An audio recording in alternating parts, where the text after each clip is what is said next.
Hello friends, Hasini కిచెన్కి స్వాగతం. ఈరోజు మనం చేయబోయే recipe north India famous food rajma పులావ్ని ఎలా తయారు చేసుకోవాలో తెలుసుకుందాం. దీనిని మనం ఈజీగా కుక్కర్లోనే తయారు చేసుకోవచ్చు. దీనికోసం మనం ముందుగా స్టవ్ ఆన్ చేసుకొని కుక్కర్ని పెట్టాలి. అందులో రాత్రంతా నానబెట్టిన రాజ్మాని వేసుకోండి. అందులో 2 గ్లాసుల వాటర్ని యాడ్ చేసి 7 విజిల్స్ వచ్చిన తర్వాత స్టవ్ ఆఫ్ చేయాలి.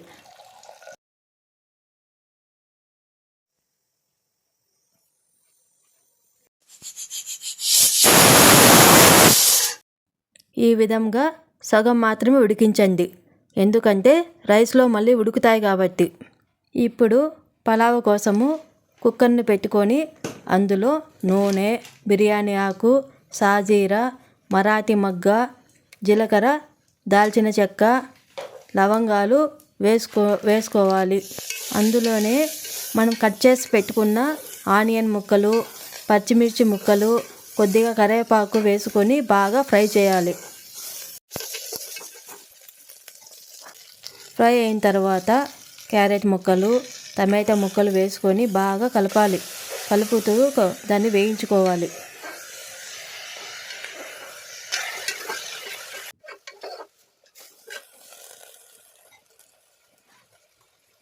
అవి మగ్గిన తర్వాత అందులో కొద్దిగా అల్లం వెల్లుల్లి పేస్ట్ని వేసి బాగా కలపండి. పచ్చివాసన పోయేంత వరకు బాగా వేయించుకోండి. ఇప్పుడు రుచికి సరిపడినంత ఉప్పును యాడ్ చేయండి. ఇందులో కొద్దిగా పసుపు పొడి, ధనియాల పొడి, కారపొడి, కొద్దిగా టేస్టింగ్ సాల్టు, గరం మసాలా వేసుకొని బాగా మిక్స్ చేయండి.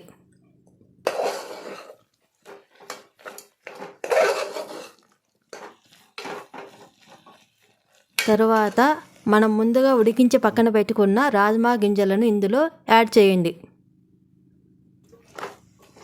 యాడ్ చేసి బాగా ఈ మిశ్రమాన్ని బాగా కలిసేటట్టు బాగా కలుపుకోండి. ఈ విధంగా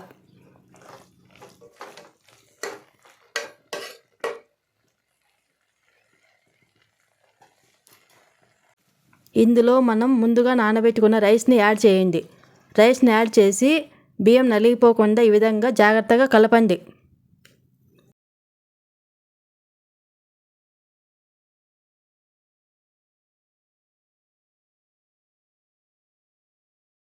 ఇప్పుడు 1 గ్లాస్ రైస్కి 2 గ్లాసుల వాటర్ని యాడ్ చేయండి. నేను 1 గ్లాస్ రైస్ని తీసుకున్నాను కాబట్టి 2 గ్లాసుల వాటర్ని యాడ్ చేసుకున్నాను. ఇందులో రాజ్మా గింజలు ఉడకబెట్టుకున్నాం కదా, ఆ వాటర్ని కానీ యాడ్ చేసుకుంటే పులావ్ అనేది ఇంకా చాలా టేస్ట్గా వస్తుంది. కుక్కర్ మూత పెట్టే ముందుగా ఒకసారి ఉప్పు కారం సరిపోయిందో లేదో చెక్ చేసుకోండి. తర్వాత కుక్కర్ మూత పెట్టుకొని 2 విజిల్స్ వచ్చేంత వరకు ఉడికించుకోండి. 2 విజిల్స్ వచ్చిన తర్వాత స్టవ్ ఆఫ్ చేసి ప్రెషర్ మొత్తం తీసేసి ఓపెన్ చేసి చూస్తే గుమగుమలాడే ఎంతో రుచికరమైన రాజ్మా పులావ్ రెడీ. ఒక సర్వింగ్ బౌల్లోకి తీసుకొని మీకు ఇష్టమైన రైతాతో కానీ లేదా గ్రేవీ కర్రీతో కానీ సర్వ్ చేసుకోండి. ఎంతో రుచికరంగా ఉంటుంది. రాజ్మా గింజలు ఎంతో రుచిగా ఉంటాయి. ఇందులో అధిక కాల్షియం ఉంటుంది. ఇది మనకు మోకాలు నొప్పులు రాకుండా మంచి స్టామినాని ఇస్తాయి. పిల్లల క్యారేజీలకి అయితే పర్ఫెక్ట్గా సరిపోతుంది. వారికి రుచితో పాటు ఆరోగ్యకరంగా మంచి ఆరోగ్యం లభిస్తుంది. ఫ్రెండ్స్, మీరు కూడా ట్రై చేయండి. ఈ రెసిపీని ట్రై చేసి మీకు ఎలా వచ్చిందో నాకు కామెంట్ చేయండి. Please like, share and subscribe my YouTube channel Hasini kitchen. Thanks for watching. ఇలాంటి మరెన్నో రెసిపీస్ కోసం మా ఛానల్ని సబ్స్క్రైబ్ చేసుకోండి.